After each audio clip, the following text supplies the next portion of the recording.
Very good. The food is nice, well presented. Saka for me the taste can be say excellent. Excellent. Okay. So the package actually I'm not that familiar pero the food itself nag-stand out sa akin yung soup na truffle soup.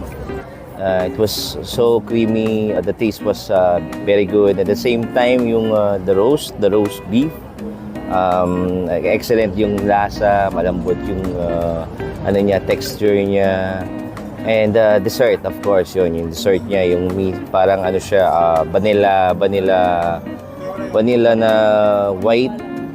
Perfect yung lasa niya. It will surely take keysons in our event talaga. Ang standout sa akin talaga is the pasta, the white pasta. The white pasta and the